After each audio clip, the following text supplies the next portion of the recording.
Olá, tudo bem? Estamos começando a nossa escola bíblica online e hoje nós estamos seguindo aqui a nossa revista para a lição de número 3, onde nós vamos estudar o capítulo 12 de 1 Coríntios a partir do versículo 12.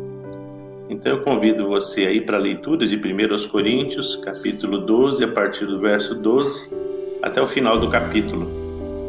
Diz assim: porque assim como o corpo é um e tem muitos membros, e todos os membros, sendo muitos, constituem um só corpo, assim também com respeito a Cristo. Pois em um só Espírito todos nós fomos batizados em um corpo, quer judeus, quer gregos, quer escravos, quer livres. E a todos nós foi dado beber de um só Espírito. Porque também o corpo não é um só membro, mas muitos. Se disser o pé, porque não sou mão, não sou do corpo, nem por isso deixa de ser do corpo. Se o ouvido disser, porque não sou olho, não sou do corpo, nem por isso deixa de o ser. Se todo o corpo fosse olho, onde estaria o ouvido? Se todo fosse ouvido, onde o olfato? Mas Deus dispôs os membros, colocando cada um deles no corpo, como lhe aprouve. Se todos, porém, fossem um só membro, onde estaria o corpo? O certo é que há muitos membros, mas um só corpo. Não podem os olhos dizer à mão, não precisamos de ti, nem ainda a cabeça aos pés, não preciso de vós. Pelo contrário, os membros do corpo que parecem ser mais fracos são necessários, e os que nos parecem menos dignos do corpo, a esses damos muito maior honra. Também os que em nós não são decorosos, revestimos de especial honra. Mas os nossos membros nobres não têm necessidade disso. Contudo, Deus coordenou o corpo, concedendo muito mais honra àquilo que menos tinha, para que não haja divisão no corpo, pelo contrário, cooperem os membros com igual cuidado em favor uns dos outros. De maneira que, se um membro sofre, todos sofrem com ele. E se um deles é honrado, com ele todos se regozijam. Ora, vós sois corpo de Cristo e individualmente membros desse corpo. A uns estabeleceu Deus na igreja primeiramente apóstolos, em segundo lugar, profetas, em terceiro lugar, mestres, depois operadores de milagres, depois dons de curar, socorros, governos, variedade de línguas. Porventura são todos apóstolos, ou todos profetas, são todos mestres, ou operam milagres todos? Têm todos o dom de curar? Falam todos em outras línguas? Interpretam-nos todos? Entretanto, procurai com zelo os melhores dons. E eu passo a mostrar-vos ainda um caminho sobremodo excelente. Amém. Senhor Deus, nosso Pai querido, em nome de Jesus de Nazaré, o teu Filho, nós te agradecemos pela tua palavra e pedimos agora que o teu Espírito possa nos orientar para que possamos aprender qual é a tua vontade através da tua palavra em nossa vida. Em nome de Jesus. Amém. Muito bem, o título que foi dado à lição dessa semana é Unidade e Diversidade na Prática dos Dons. E eu espero aí que os irmãos tenham recebido no grupo do WhatsApp, tenham estudado a lição, para que a gente possa, então, hoje aqui, conversar um pouquinho sobre o que vocês estudaram. Amém? O autor da nossa revista diz assim, em 1 Coríntios, capítulo 12, de 12 a 31, a palavra corpo aparece 17 vezes. Significa que Paulo usa o corpo humano como uma analogia para falar da unidade da igreja.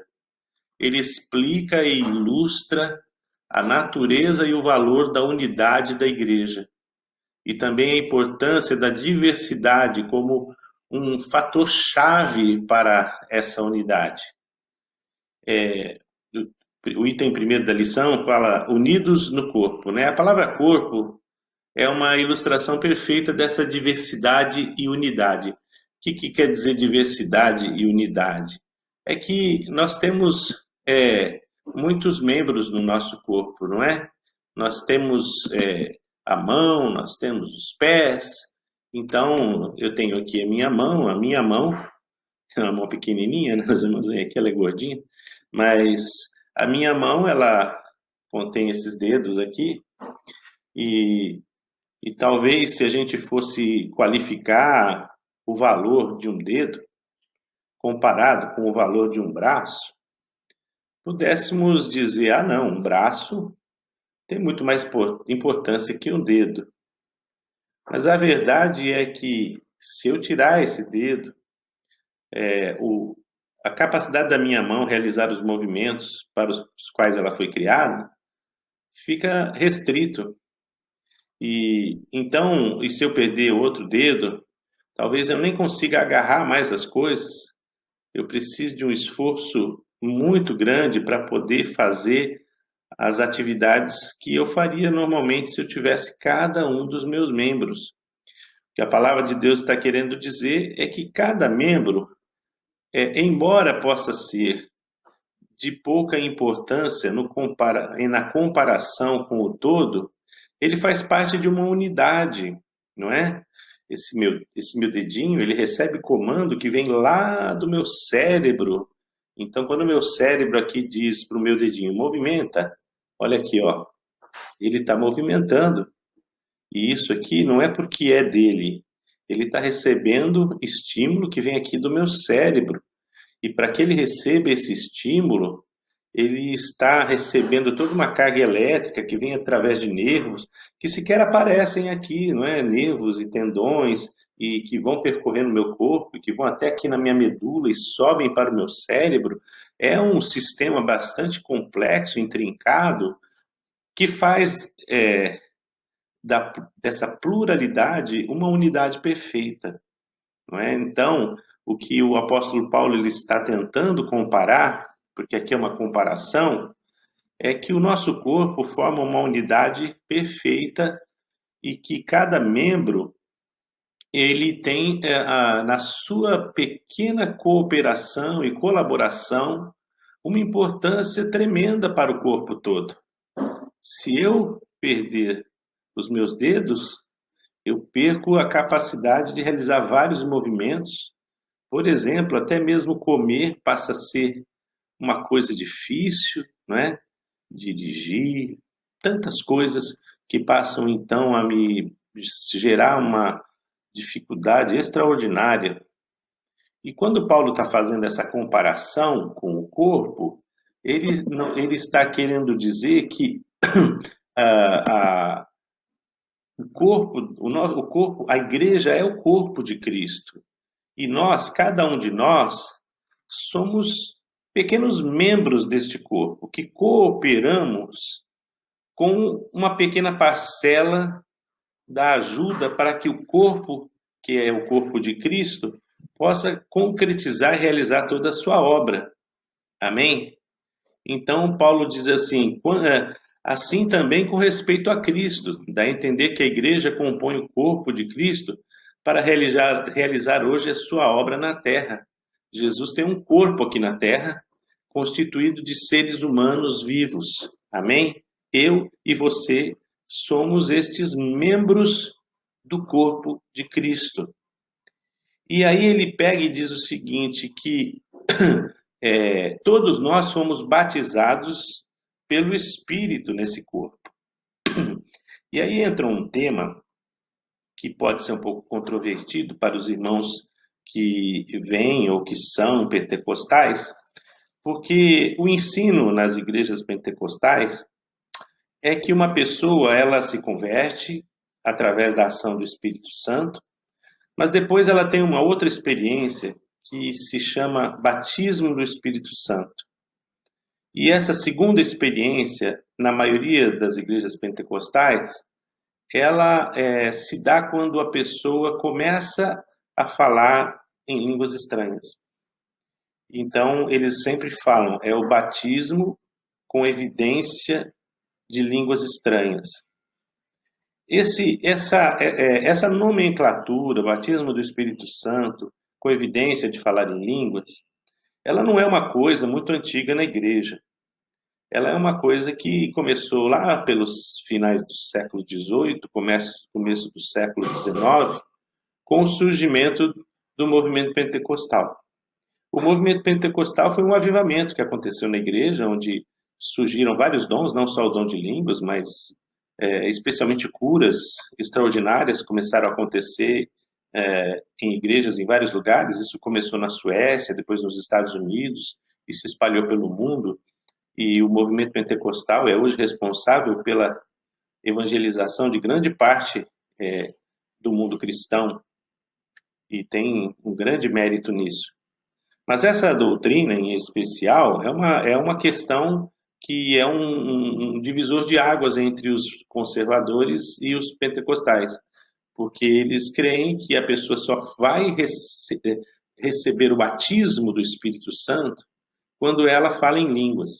Como eu já expliquei para os irmãos aqui, eu creio no dom de línguas, eu creio em todos os dons que estão na palavra. Eu não creio porque alguém fala, eu creio porque está na palavra. E se está na palavra, eu não tenho o que discutir, certo?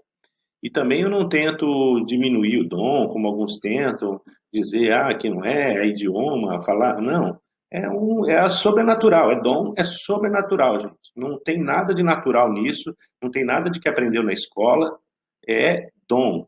Aqueles indoutos pescadores estavam lá, não tinham ido à escola de línguas, não tinham aprendido nada, e de repente começaram a falar uma língua que eles não sabiam. Esse é o dom de línguas. É a pessoa falar uma língua que ela não sabe. Se ela é falada aqui, acolá, ou não é falada em nenhum lugar, isso não é com a gente, isso é com o Espírito Santo que dá o dom. Mas o que acontece? Justamente porque este dom é muito visível, os pentecostais começaram a dizer que o batismo do Espírito Santo só acontece quando a pessoa fala em línguas. Mas quando nós estudamos a palavra de Deus, não é isso que aparece aqui.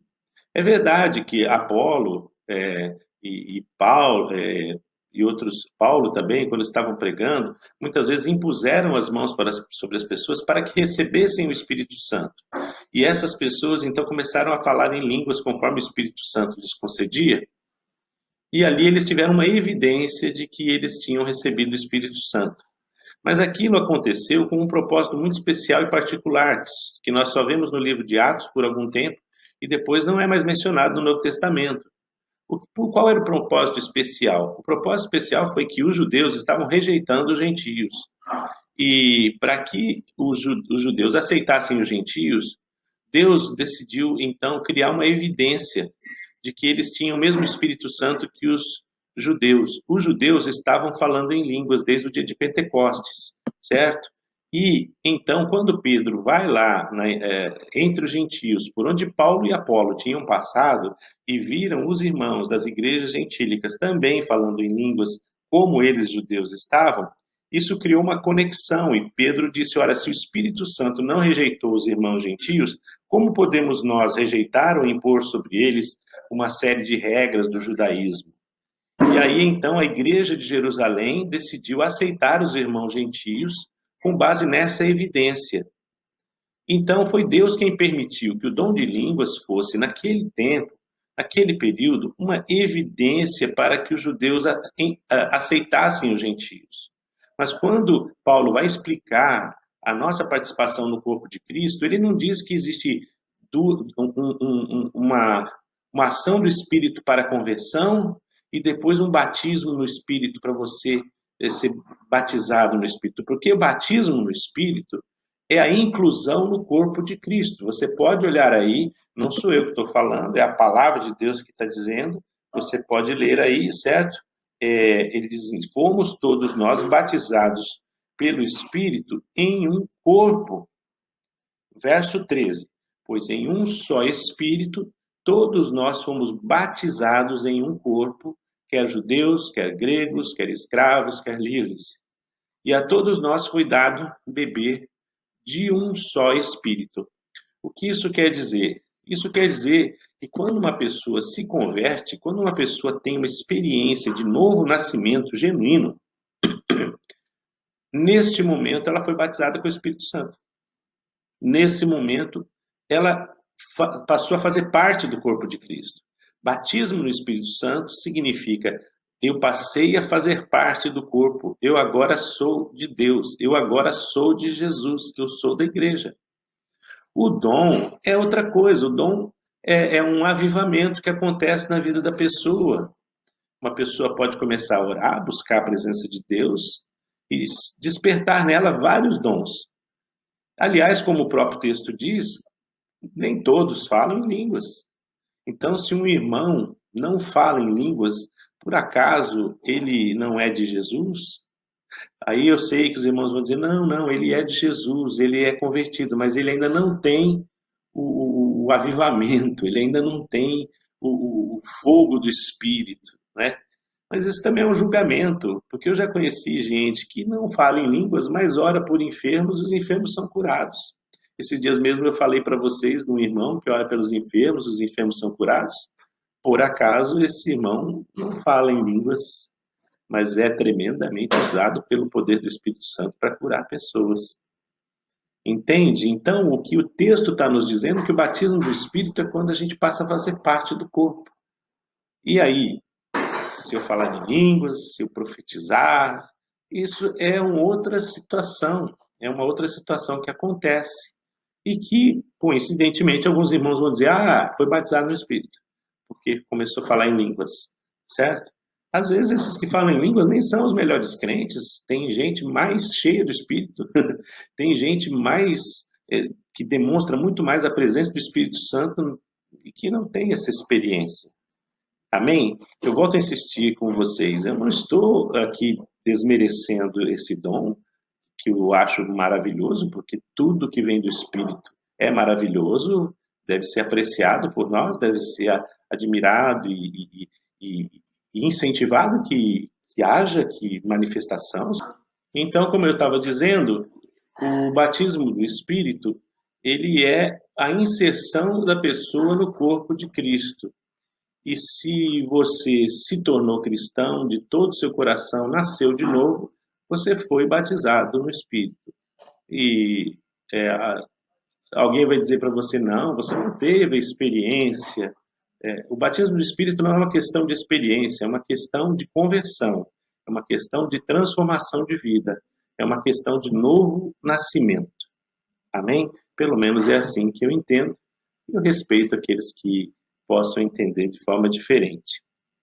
E aí o que acontece? O apóstolo Paulo, então, continua falando que o batismo do Espírito é essa inserção no corpo, é essa transformação. O batismo é o que nos introduz no corpo de Cristo.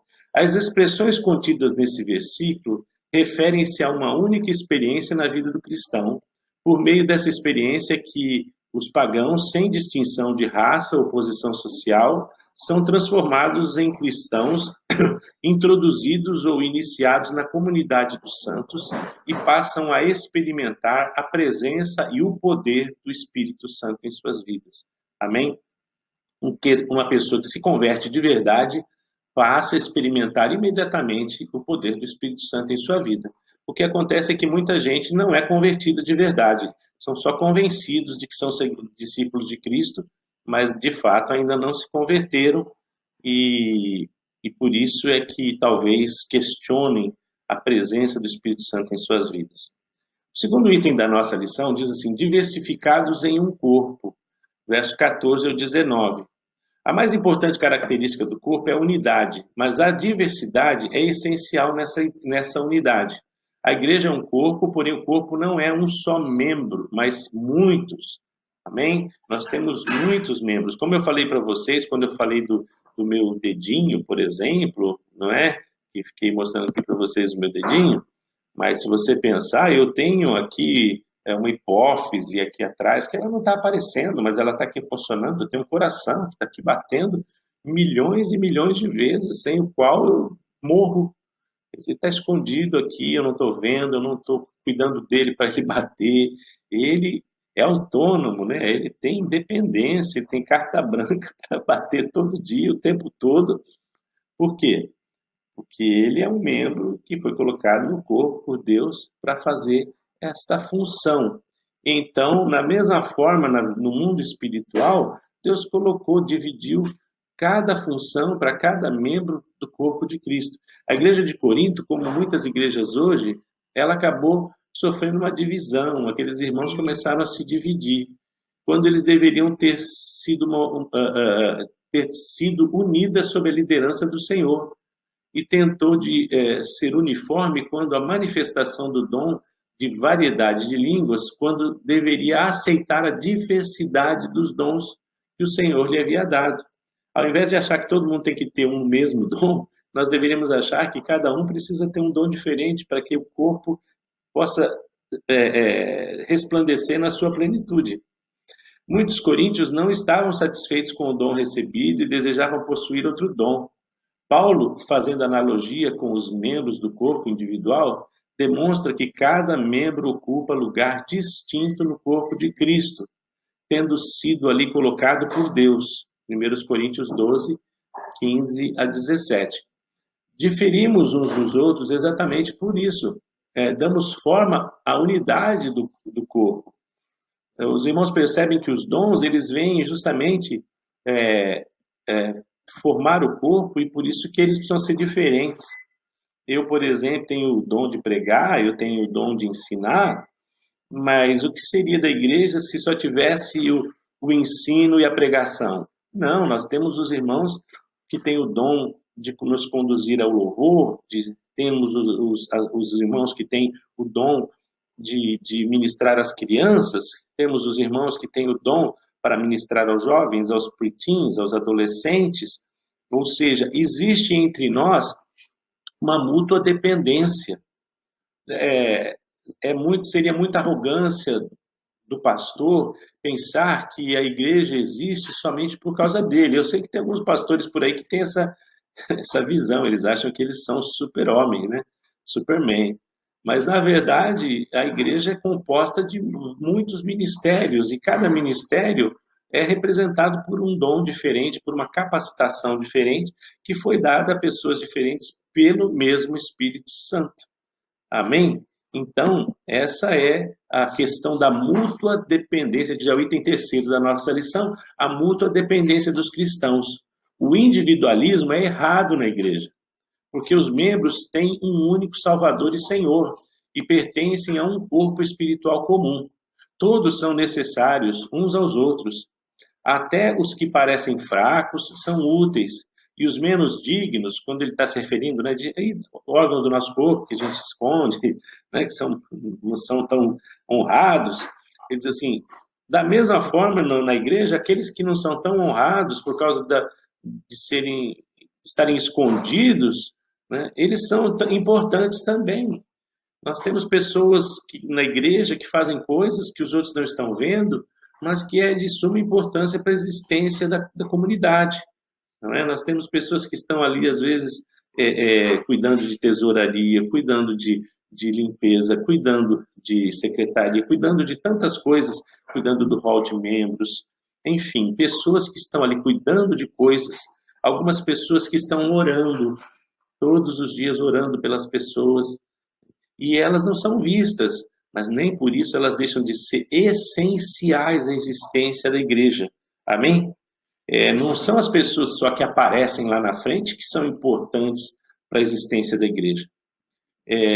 Assim, ninguém deve se sobrepor a ninguém, ninguém deve ter rivalidade de ninguém, não deve haver competição na igreja, as pessoas competindo para ver quem é melhor, para ver quem tem a posição de maior destaque. A verdadeira igreja de Cristo, ela deve ser caracterizada pela humildade dos seus líderes. Amém? Não deve haver inveja, não deve haver malícia, não há inferioridade nem superioridade, foi o que eu disse agorinha mesmo. Não é porque, por exemplo, alguém é o pastor, está lá na frente, tem eloquência, capacidade de falar, que ele seja melhor. Vamos pensar assim, eu sou o pastor, eu estou lá na frente, mas aí não tem membro na igreja. Eu sou, que importância eu tenho se não existem membros? Então, cada domingo que você está lá na igreja, cada domingo que você está aí estudando a escola bíblica, você está cooperando para a existência da igreja, do corpo de Cristo, para que a obra do evangelho possa ir adiante. Amém? Para você é muito importante, mesmo só estudando, mesmo só orando. Aliás, eu não gosto dessa palavra só orando, porque orando é uma coisa muito importante. Amém? E vamos seguindo aqui, então, na nossa lição. Então, diz assim: você consegue louvar a Deus hoje pelo dom do seu irmão e cooperar com ele para edificar a igreja. Aliás, é uma pergunta aqui: você consegue louvar a Deus pelo dom do seu irmão e cooperar com ele para edificar a igreja? Como se comporta diante de alguém que tem um dom menos visível que o seu? Você despreza a pessoa? Você acha que ela é inferior a você? Não, né? Não deve ser. Item 4, a perfeita provisão divina. Os versos 28 a 31. O apóstolo ainda destaca a soberania de Deus e a perfeita provisão para equipar a igreja. Alguns crentes foram indicados para desempenhar ofícios de apóstolos, profetas e mestres. Isso está em 1 Coríntios 12, 28 e Efésios 4, 11. Aqui diz assim, os primeiros dois ofícios, que é os apóstolos e profetas, eles têm três responsabilidades básicas: lançar o fundamento da igreja, em Efésios 2:20, receber e anunciar a revelação da palavra de Deus, Efésios 3:5, e confirmar a palavra de Deus por sinais, maravilhas e milagres, que está lá em 2 Coríntios 12:12, Atos 8:6, 7, Hebreus 2:3, 4. Eu já falei para os irmãos que o dom do apostolado, a palavra apóstolo significa pioneiro, significa aquele que veio primeiro. Então, os apóstolos, eles foram pessoas que tiveram uma experiência única. Eles conviveram com Jesus e eles participaram do ministério de Cristo. Tanto é que os apóstolos, quando foram tentar nomear um substituto para Judas Iscariotes, que havia morrido, eles próprios estabeleceram que, para ser um apóstolo, tinha que ser um dos discípulos que tinham acompanhado o ministério de Jesus, tinham acompanhado e tinham visto o ministério de Jesus, não é? Embora a própria palavra de Deus nos deixe a ver que Matias, aquele que foi escolhido por eles, não foi de fato a pessoa que Deus escolheu, e Deus escolheu o apóstolo Paulo para ser o 12º apóstolo. E como que Jesus fez isso? Jesus, então, ensinou Paulo pessoalmente, não é? Ministrou na vida de Paulo pessoalmente, para que Paulo pudesse ser esse 12º apóstolo que faltava no grupo dele, no grupo. Hoje em dia nós temos visto aí surgirem irmãos que assumem o título de apóstolo, e eu respeito, eu tenho até amigos apóstolos, mas eu creio que o ministério deles nada tem a ver com o dos 12 apóstolos. Até porque, como eu já falei outro dia aqui, quando a gente vê lá no Apocalipse a Nova Jerusalém, ela tem 12 colunas que são os 12 apóstolos. E pelo que me consta, o livro de Apocalipse não está sendo reformado todo ano, cada vez que aparece um apóstolo novo numa igreja por aí. Esses são apóstolos de um outro ministério.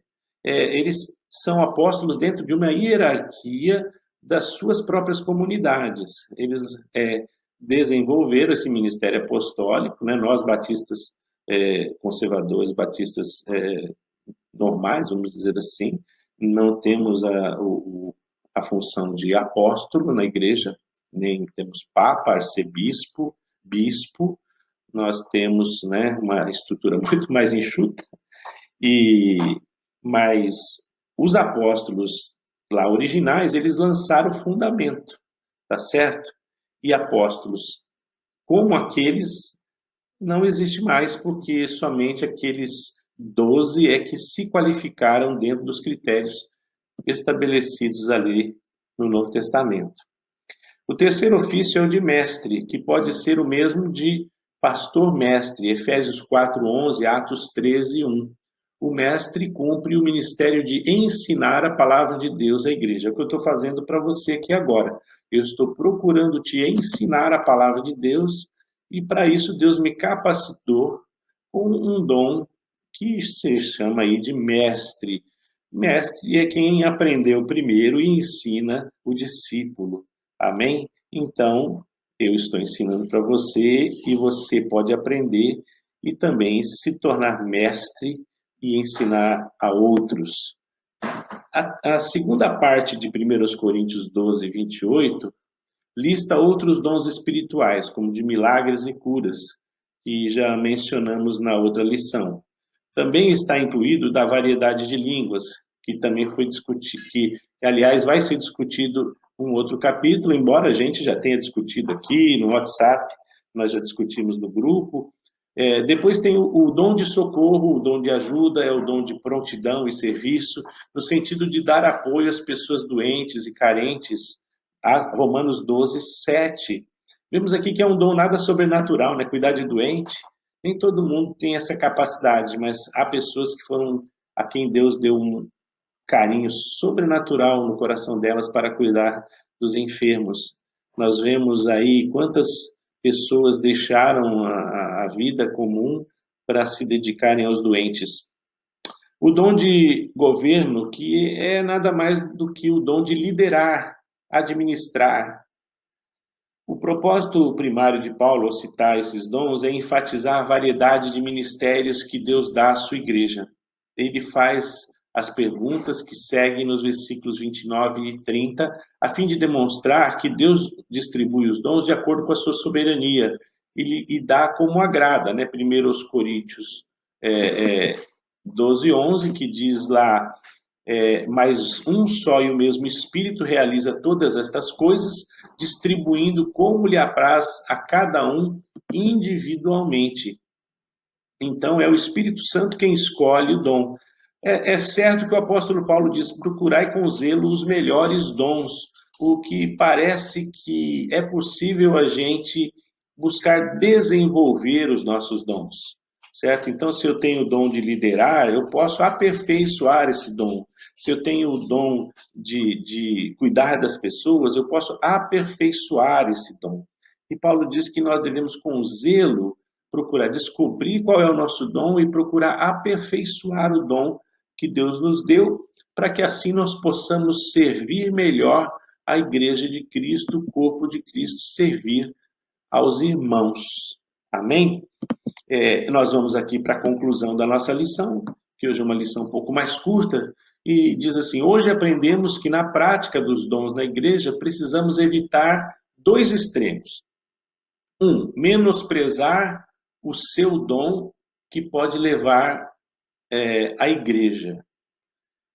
Ou seja, você menosprezar o dom que Deus te deu, não fazer isso. Ou então, outro extremo, gloriar-se no seu dom e ter atitudes de orgulho e por isso sentir-se superior aos outros. Esse é um problema que acontece demais. Uma pessoa recebe uma capacitação de liderança ou um dom do Espírito e começa a se exaltar por causa disso, né? Imagina uma pessoa que recebe este dom de curar e começa a dizer, eu oro, eu curo todo mundo. Não, a presença do Espírito Santo deve nos levar a uma posição de humildade. Se eu tenho um dom do Espírito, eu devo me sentir ainda mais humilde, devo me humilhar ainda mais debaixo da poderosa mão de Deus. Por quê? Porque eu sei que esse dom, ele não é expressão da minha santidade. Esse dom, ele não é expressão da minha capacidade. Esse dom não é expressão do meu merecimento. Esse dom nada mais é do que a expressão da graça de Jesus Cristo revelada em mim. Quando eu tenho um dom do Espírito e esse dom se manifesta em mim, isso não é merecimento, isso é graça, isso é favor imerecido de Deus, para que Deus use a minha vida para servir a outros. Saiba disso, se você tem um dom, esse dom não é para você se gloriar nele e se achar melhor, mas é porque através deste dom, Deus quer usar a sua vida para servir a sua comunidade, para servir aquele que ainda não conhece a Cristo, para evangelizar. Se você tem um dom como de línguas ou um dom de intercessão, é para que você interceda, que você ore, que você busque a presença de Deus em favor dos outros que estão no front, que estão na linha de frente, que estão de repente evangelizando, que estão discipulando, que estão ali pregando o evangelho, missionários. Amém? Não é para você se exaltar e dizer assim: "Ah, eu sou melhor", e você ostentar o seu dom, mostrar para todo mundo o seu dom. Olha aqui o meu dom. O dom não é nosso, o dom é do Espírito. Semana passada alguém me mandou uma mensagem em paralelo, até não quis discutir no grupo, ficou com medo, assim, medo de causar uma polêmica, mas me perguntou assim: os dons, eles podem deixar de existir? O termo que ela falou foi revogar, um dom pode ser revogado? E o que eu respondi para essa irmã é o seguinte: existe essa palavra na Bíblia, que os dons são irrevogáveis, né? Mas o, é, o que a palavra de Deus está querendo dizer ali é que aquilo que Deus nos dá, ele não volta atrás, mas nós podemos deixar de utilizar. Lembra quando eu disse que o dom é ferramenta? Aí Deus me dá uma ferramenta, mas eu não uso esta ferramenta. Vocês lembram lá da parábola dos talentos, quando Jesus deu um talento, deu 2 talentos, deu 3 talentos. Depois ele veio exigir o cumprimento daquilo que as pessoas fizeram com aquilo que ele havia dado. E ali, perfeitamente, a gente vê que está falando dos dons. E aí tem um lá que pegou o seu talento e enterrou, e nada fez, e simplesmente depois desenterrou e devolveu. E Jesus disse para ele: servo mau, né?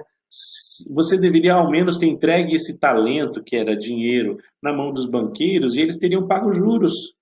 Mas agora eu perdi os juros desse dinheiro. O que essa palavra me fala é que quando Deus nos dá um dom, é para que ele seja exercido e praticado. E quando nós enterramos esse dom, ele deixa de ter efeito, ele deixa de ter eficácia.